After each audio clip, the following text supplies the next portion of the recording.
The envelope looked expensive. Cream-colored paper, gold lettering, a law firm from downtown Chicago.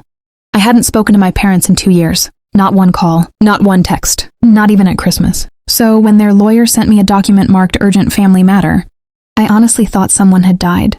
Then I opened it, read the first paragraph, and burst out laughing so hard I nearly dropped the pages onto the kitchen floor. Because after everything my parents had done to me, they were actually trying to sue me for abandonment. My name is Sophie Bennett. I'm 31 years old, and 2 years ago, I walked away from my family with nothing except one suitcase, a panic attack, and a promise to myself, never go back. Growing up, my parents treated me less like a daughter and more like a retirement plan. Not emotionally, financially. My father owned a small auto repair shop that barely survived because he gambled half the profits away, pretending it was investing. My mother spent money like consequences were fictional. Luxury bags, jewelry, furniture we couldn't afford. But somehow every financial disaster became my responsibility. Because I was the smart one. The dependable one. The fixer. When I got scholarships, my parents celebrated like they earned them. When I landed a corporate accounting job in Seattle, my mother literally told relatives, "Sophie's success is our success." At the time, I thought it was pride. Now I understand it was ownership. The money requests started small. Just until next month. Temporary help. Your father's struggling. And because I loved them, I helped. $500 here, $1,000 there, then larger amounts. Debt consolidation, mortgage emergencies, medical bills. Every crisis somehow landed in my lap. By 28, I realized something horrifying. I was earning 6 figures and still living like I was broke. Meanwhile, my parents somehow kept upgrading their lifestyle. New car, vacation cruises, kitchen renovations. Every time I questioned it, my mother acted wounded. After everything we sacrificed for you, that sentence controlled me for years. Then came the moment that shattered the illusion permanently. My younger brother, Caleb, called me drunk one night. "Sophie," he slurred, "do you know Dad used your name for another loan?" I sat straight up in bed. "What?" Silence. "Then I thought you knew." I drove 6 hours to my hometown the next morning, shaking with dread. And there it was. My father had used my financial information to co-sign business loans without fully informing me years. Earlier during paperwork I trusted him with. Technically legal enough to be complicated, morally disgusting. When I confronted him, he didn't even apologize. "You make good money," he snapped. Families help each other. Families help each other, not exploit each other." Then my mother said something even worse. "You're acting selfish lately." Selfish? After years of financially carrying them. That night turned into the ugliest fight of my life, screaming, crying, accusations. And finally, I said the sentence that changed everything. "I'm done." Mom laughed coldly. "You'll come crawling back. You always do, but this time, I didn't. I changed numbers, moved apartments, blocked everyone even. Caleb. Not because I hated him, because I needed silence, real silence. And honestly, the first few months felt terrifying, then peaceful, then healing. For the first time in my life, I bought things without guilt, slept without checking my phone for emergencies, lived like my paycheck belonged to me. Therapy helped me understand something painful. My parents didn't raise me to become independent. They raised me to become useful. Then 2 years passed. No contact, nothing, until the envelope arrived. I sat at my kitchen counter staring at the legal letterhead, feeling sick. Part of me genuinely feared some horrible tragedy happened. Then I started reading.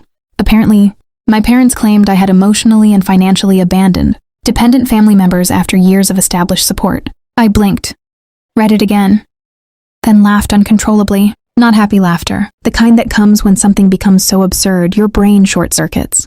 Dependent family members. My parents were in their late 50s, healthy, capable, and the document actually suggested I owed continued financial support because I had created reliance through sustained monetary assistance. I laughed so hard. Tears rolled down my face because somehow, even after 2 years apart, they still believed my life belonged to them. Then came twist. Number 1.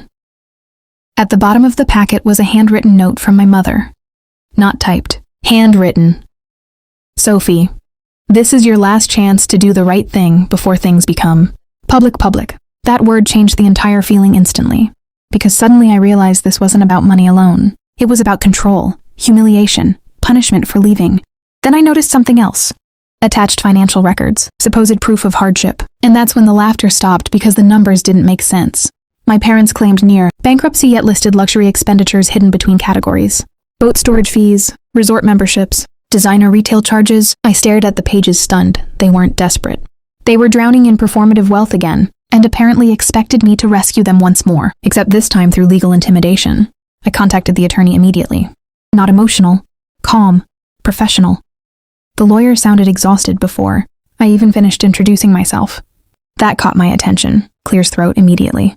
Then came twist number 2. The lawyer quietly admitted my parents hadn't told him the full story at all. Apparently, they portrayed me as a cruel daughter who suddenly abandoned financially vulnerable parents after promising lifetime support. But after reviewing deeper records, he something interesting. Most of my financial transfers over the years went toward paying debts, connected to gambling losses and luxury spending, not survival. And the best part? My parents accidentally provided years of bank statements trying to prove dependency. Those same statements exposed everything. The attorney actually sighed during the call. Miss Bennett, off the record, I strongly advised your parents not to pursue this. I nearly laughed again. Then why send it? Long silence. Because they insisted. Of course they did. Then he said something unexpected. There's another issue you should probably know. Apparently, several debts connected to my father's business were already under investigation for irregular signatures. My stomach dropped instantly, because suddenly I remembered those old loan documents, the ones I signed quickly years ago trusting him. The lawyer continued carefully. Your father may have represented certain authorizations creatively. Creatively? What a polite word for fraud. That night I barely slept. Not because I feared losing, because I realized something horrifying. My parents genuinely believed they were victims, even now, even after draining me emotionally and financially for years. Then Caleb called unexpectedly from a hidden number. I almost didn't answer. Soph? He asked quietly. Hearing his voice after 2 years hurt more than I expected. Apparently things at home had completely collapsed after I left. Without my money covering emergencies, the cracks became impossible to hide. My father's gambling worsened. Mom started secretly selling fake designer items, online pretending they were authentic. Creditors called constantly, and worst of all, they blamed me for everything. Caleb sounded exhausted. They tell everyone you abandoned the family because you got rich. I closed my eyes. Of course they did. Then Caleb whispered something that changed everything. They're not suing because they think they'll win. I frowned. Then why? Silence. They need you scared enough to start paying again. And suddenly the entire situation became crystal clear. This wasn't a legal case. It was emotional extortion wearing a legal costume. Then came the final twist. A week later, my lawyer uncovered that my parents had already approached multiple relatives with a completely fabricated story. According to them, I stole family money and disappeared. But in trying to prove their claims, they handed over financial records that accidentally exposed years of tax, inconsistencies, and undeclared income connected to my father's side business. In other words, their own revenge attempt triggered scrutiny they absolutely did not want. The climax arrived during mediation. Yes, actual mediation. My parents sat across from me looking older, angrier, smaller somehow. Mom started crying almost immediately. You abandoned us. I stared at her calmly. No, I stopped financing you. Dad slammed his hand on the table. You owe this family. That sentence hung in the room like poison. And for the first time in my life, I didn't feel guilty hearing it. I felt free. Then my lawyer quietly slid several documents across the table. Bank summaries, loan records, spending reports, everything. My father's face changed instantly because now he understood. This wasn't just about their ridiculous claim anymore. They had exposed themselves. My lawyer spoke calmly. If this proceeds publicly, financial investigators may request deeper review of the disclosed records. Silence. Absolute silence. My mother stopped crying immediately. Dad looked pale. Because suddenly the people trying to threaten me realized they were standing on gasoline holding a match. Then came the moment I'll never forget. My mother whispered, "So you destroy your own parents?" And after years of manipulation, years of guilt, years of being treated like a walking ATM, I finally answered honestly.